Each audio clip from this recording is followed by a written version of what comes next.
also a case manager at The Place. So The Place is an organization that specifically works with young adults that are homeless or on the verge of being homeless. We were formerly known as Urban Peak, which a lot of people might be more familiar with. We were partnered with Urban Peak, or formed under Urban Peak, for about 19 years. We had just separated from them in 2019. The reason we separated from them is what they like to say is we were living in mom's basement, and we just wanted to kind of spread our own wings and see what we could do by ourselves, especially being that Urban Peak is in Denver and we're in the Springs. It just gives us a lot more room and opportunity to make our own decisions for what works best here in the Springs and for our demographic here. We still offer the same services and we still work together. Like, there have been cases where we had a situation of a client in Denver that needed to get out of Denver for protection, and they were able to bring them down to our shelter at The Place. So it is something where we still work together, still offer a lot of the same services. Sorry, sometimes I talk way faster than these words go. Okay. And then, so our main programs is going to be street outreach, which is what we're a part of. Street outreach is we will go out onto the streets. So we do day outreach and we do night outreach once a month. So we'll literally walk the streets of Colorado, we'll go up north, we'll go to Fountain, Manitou, and just kind of bring people in our age group, see what people need on the streets. We have a lot of clients that are on the streets that just, one, aren't able to come to our drop-in center because of probation or things like that, or just don't want to.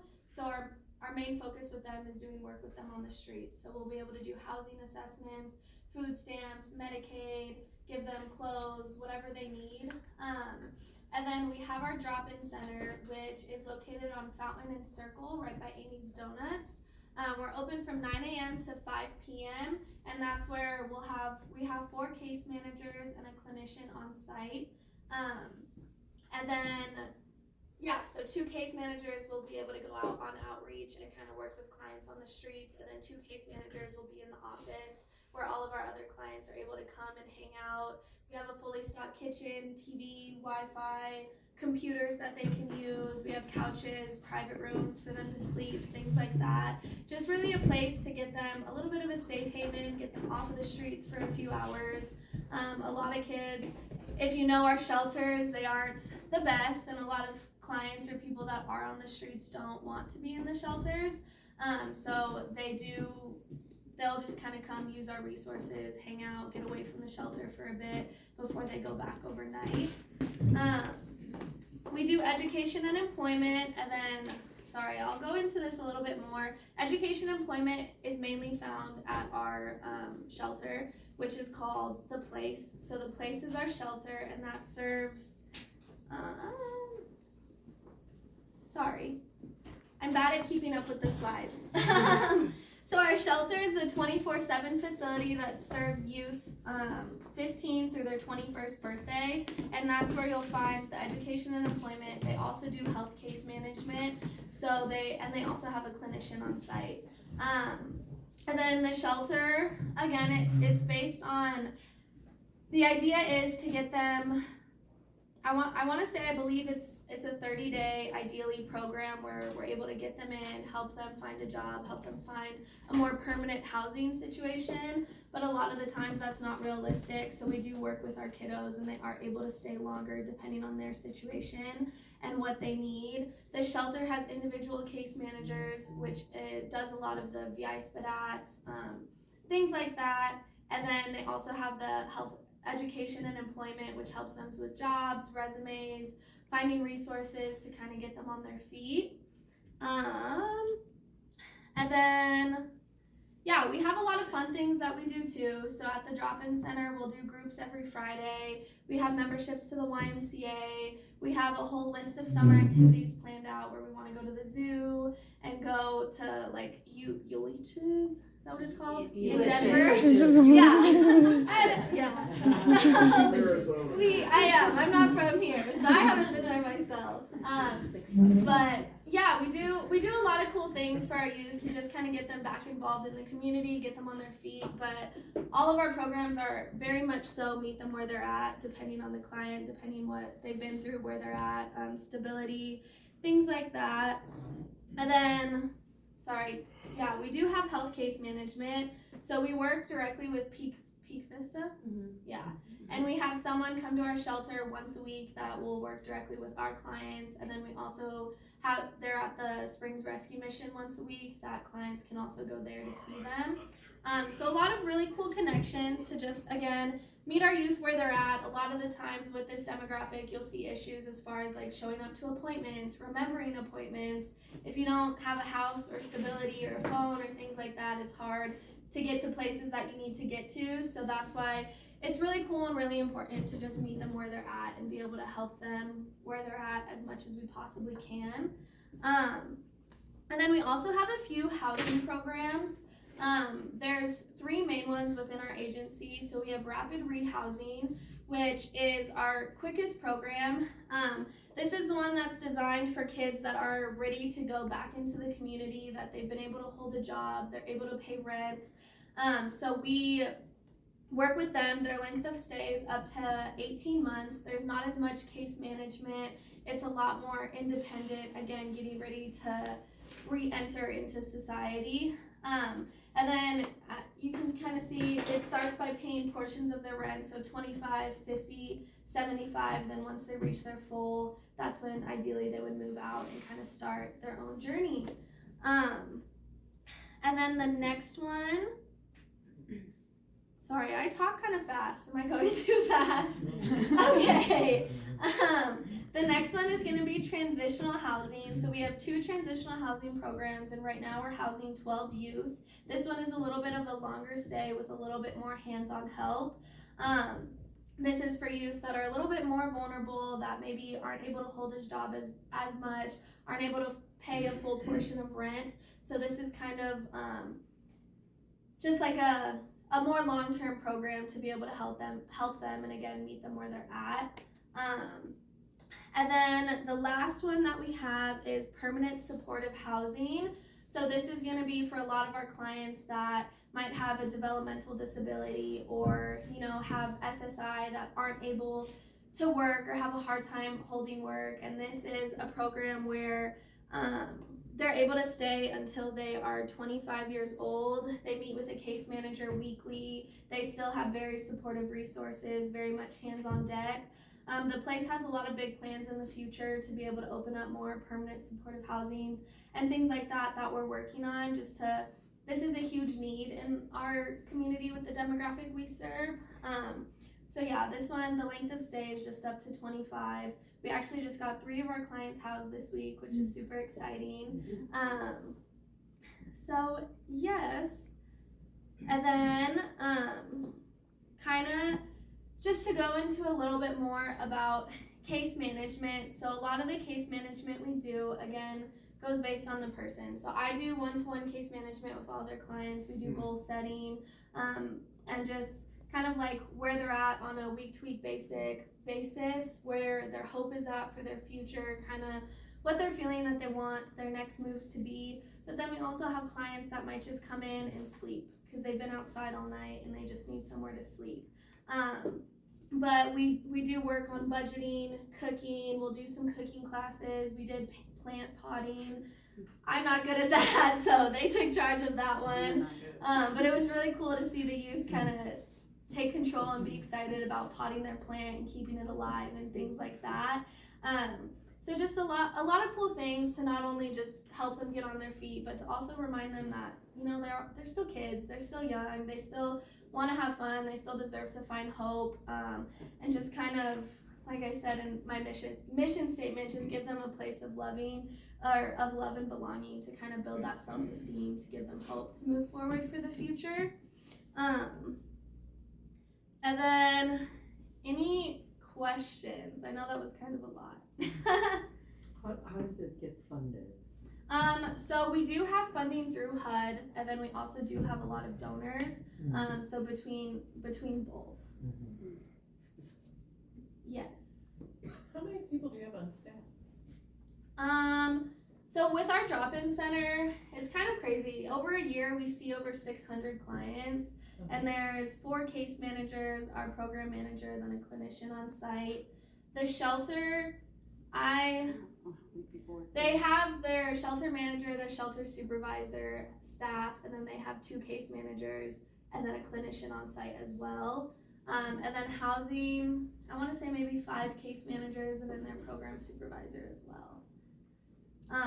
The shelter houses 20 at a time, so that's kind of what their max is. Usually their beds are full. That is another thing. If there is a youth that's a minor that comes in, even if our beds are full, we do overflow for them. So they are always, if it is a minor, they will always be allowed into our shelter.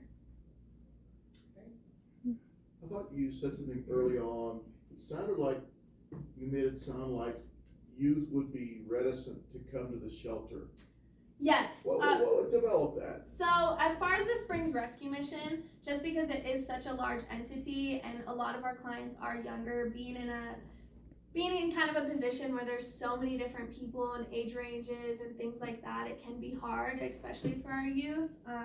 Just as far as there's so many people and there's not as much hands-on deck work, whereas with us, there's a lot less and we serve a smaller demographic, so it can be easier for us to kind of get things done in a faster manner for our youth than it would be for them at the Springs Rescue Mission, if that makes sense. Just because the demographic they serve is everyone and all age ranges and things like that. So some of our kids, 20, 21, 22, going into a place where you don't have a lot of space, you're surrounded by people you don't know, it can be pretty overwhelming, especially when you're dealing with things like anxiety, depression, things like that on top of it. So you're saying coming to you, there's more of an easy flow to that, or more, not all, but yes. It's easier than some of the other.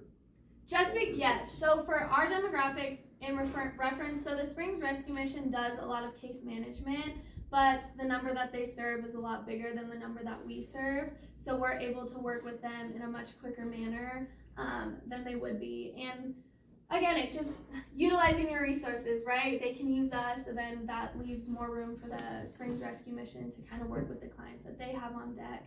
And then it kind of just helps everybody out. Yes. So CSPD and other sources say that runaways within the first 24 hours are likely to be approached by a trafficker. Therefore, Yes. do you educate them Yes. on grooming and those tactics? So with the clients that we can, yes, definitely. We do have clients that I guess I want to say it's meeting them where they're at. So different clients will educate them in different ways, if that makes sense, and kind of just work with them in different ways. So right now I have a client at the Springs Rescue Mission that I had met on one of her first days there, and she was doing okay. She was looking at going back home, and then this is kind of an example of what human trafficking will look like for us. Over a course of a couple days, you could tell that she was using, you could tell that there was an older man hanging around her, and it was something that obviously alerted me. So working with her, it's kind of one of those things where you have to show up, you have to build rapport with them. A lot of the times with our clients on the streets, things like that, especially with our girls, they don't have a house, they don't have food, they don't have means to these resources, so they see this as like their way out. So what our team will do, especially specifically on street outreach, is just continue to work with them. So I will build rapport with her, I talk with her, I bring her snacks, I check to see what she needs, and as I've gotten to know her, I've been able to pull her aside for private conversations, and she's getting a little bit more comfortable with me. And then that's something where we'll try to bring our clinician with, and then see if she'll talk with our clinician and see kind of what we can do to offer more help. But the other thing with our drop-in center is it's very low barrier, so they're able to come and go as they please. There's not whole lot of restrictions. It's very confidential. So again, we just work with them where they're at, and we try to just like help and show up and show them that they're wanted and that they're there. And sometimes, like a lot of our clients, they'll show up every day, every single day, Monday through Friday, and then they tell us that they're sad on the weekends when they're closed. And that's huge because, Saturday and Sunday they might be on the streets, they might be experiencing things that we don't necessarily want for them, but we know that they still continue to show up because we have that rapport. And in the long run, that just shows that they care and they know that we care enough for them to continue to show up, if that makes sense. So are you in a position, if you felt like you could identify a trafficker, that you can report them? So we don't report, we leave it, they have the option. So they have the option if they want to report or if they don't, because they are adults. If it's a minor, it's different, but because they are adults, they do have the option of whether they want to report or not. And then that's something where we do have funding to where if it, case by case scenario, we are able to get them a hotel or get them a stay for the night, or obviously look at TESSA and other resources that we can to try to get them away from that situation. But we won't report it unless we know for sure or unless they ask us to. Yes. Sorry, in the back. So I know you said you're not mandated to report. Are you mandated reporters of, I guess, child abuse and neglect? Yes, so if it's a minor, it's very different. Then we are mandated to report, but at least for outreach in particular, so we work with a lot more adults rather than minors. The shelter works with minors, so they do a lot more reporting than we do.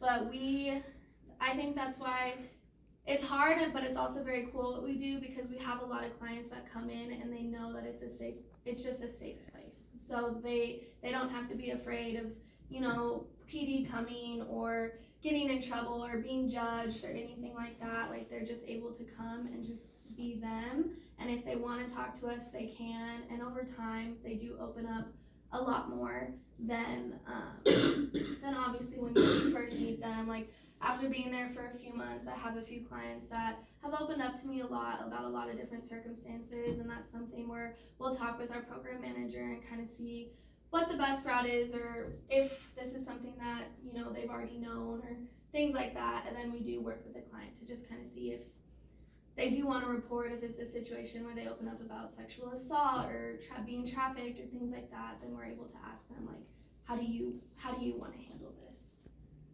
And are you all confidential Yes. in all of your programs? Yes. So when you work with juveniles, how do you work with custody issues, parental notification, anything around those subjects? Yes, so with juveniles in particular, with our shelter, like if they want to do an overnight stay and don't have an ID or don't have permission, one thing that we do have to do is we'll take them to the police department, and then we get like a written signature that they are homeless or that they do need somewhere to stay, or if they're able to call like an emergency contact to verify that they are homeless or do need somewhere to stay, then that's kind of the route we go for that.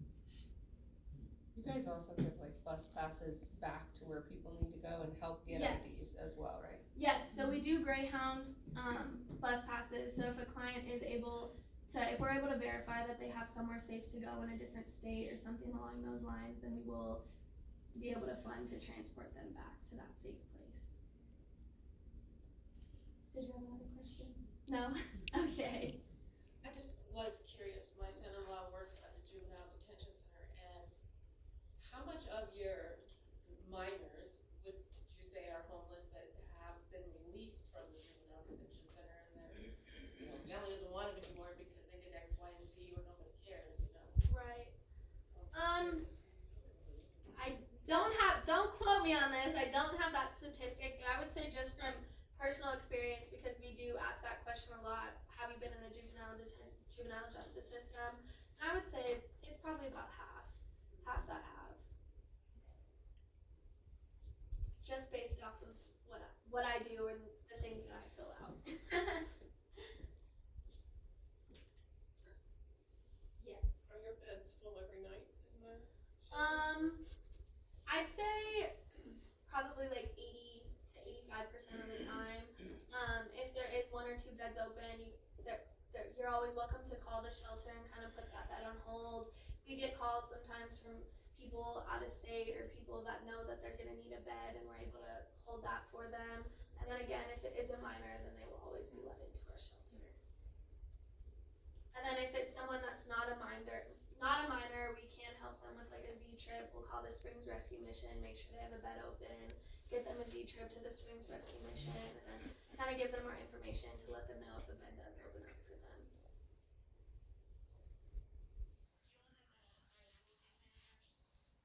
Unfortunately, no, and that is an issue that we have been struggling with. I have been trying to learn Spanish so hard. We have a few clients that only speak Spanish, and that is a little bit of a barrier. And it is hard when we're not able to help them to the best of our ability. We do have apps that kind of help translate. Our clinician, if they need to talk to a clinician, we'll try to get a team member because he's with Peak Vista, so they have a little bit more resources than we do. But at the shelter, there is, I want to say, 2 bilingual. One is a case manager and one is a staff, so that can be helpful, but not at all of our agencies.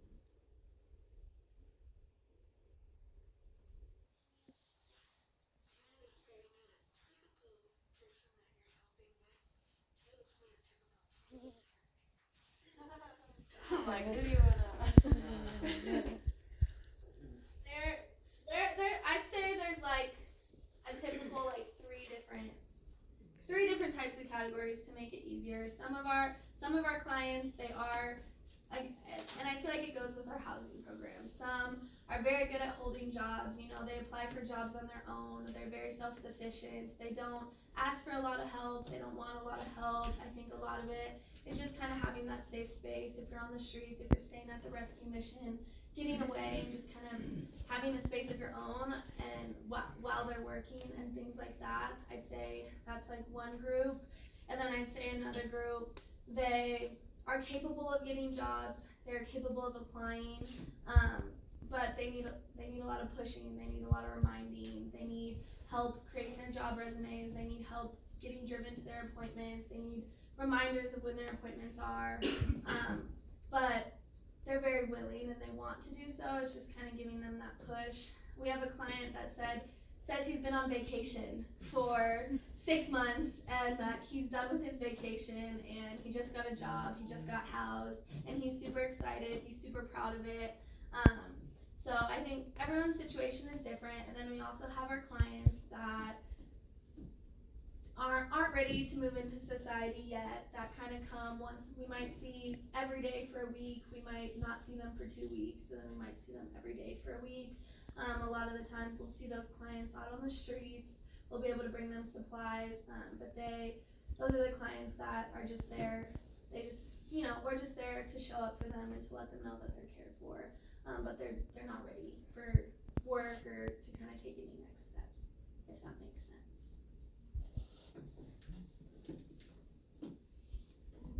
Yes. I know that those of us who are well versed in human trafficking, we know that, runaways and homeless kids and homeless people in general, people experiencing homelessness are highly vulnerable to human trafficking. What would you say to people like us in this room? What could we do to support youth who are experiencing homeless? What can we do to support you as a way to fight human trafficking?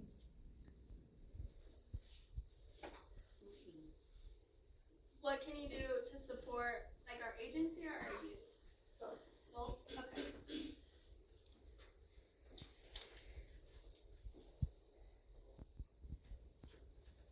I think from my experience, a lot of the times, because I used to work in group homes where I saw honestly a lot more human trafficking cases. I worked in 3 significant trauma teenage group homes, so I think from experience from that versus the homeless demographic, I think a lot of the times is with the homeless demographic is they are on their own, they're not in anyone's custody, that they've been on the streets, they're fighting for survival, they're in that fight or flight mode constantly, they don't have any sense of stability in their life. So it's really just that sense of trust is important, that sense of just showing up and being authentic and not judging them, for them to even feel comfortable to open up or to talk to anyone is super important. I think when you're out on the streets, you see so many people, but you're not really treated like a person. That's kind of what I hear a lot from our clients, is that they just wish people would treat them like people.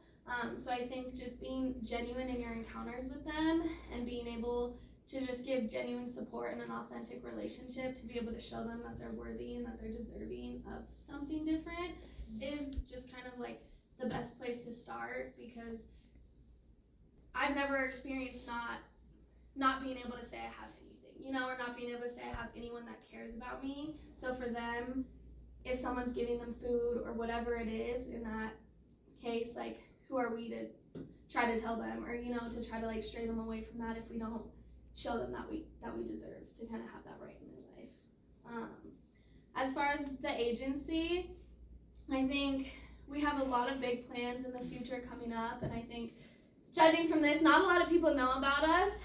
So I think if you can just spread the word, if you know of any youth that are in need of care, of assistance, the shelter's 24 hours, we're 9 to 5, so there's always people that are able to talk with them and work with them. We do take donations year round of just like jackets, socks, just like basic necessities. Shampoo and conditioner is always super helpful, and just things like that to be able to supply and work with the people, with our youth that are on the streets or that don't have a lot.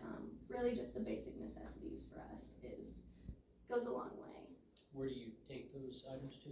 Either the shelter or a drop-in center. So the shelter is off of Cucharas, and then the drop-in center is off Fountain and Circle. You all work closely with Inside Out.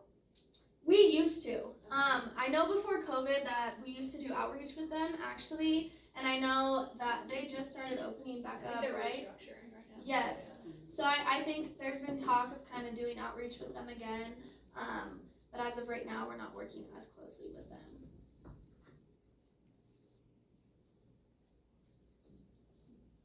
Any other questions? Well, thank you so much for coming. I've learned a lot. I had no idea of all the things, and that little business card doesn't say all of that. Right. So, thank you for Jamie letting us know. Someone else had a Yeah. Jamie. Oh, Jamie. I was gonna ask you about, when youth are at risk of disconnecting and coming into homelessness. You said you've worked at group homes, is that true? Yes. I'm asking you, what are symptoms of youth that you observe when they seem to be on the precipice or on the edge of maybe having to run? Yeah. I would say just like anger, rebellion, kind of if you notice that their character is changing a little bit, just as far as like outbursts or just completely silent. Like I'd say it's one or the two of just being completely silent, ready to disappear, or being very angry, having very outbursts, like short tempers, things that you wouldn't normally see, just different behaviors of the spectrum of like, I don't care anymore, I'm done, F this, or the spectrum of nobody cares about me, I'm done, I'm leaving, kind of a thing. Thank you. Yeah. Thank you. I think we'll be in touch again. All right. Great work. What you do. Thank you. Thank you.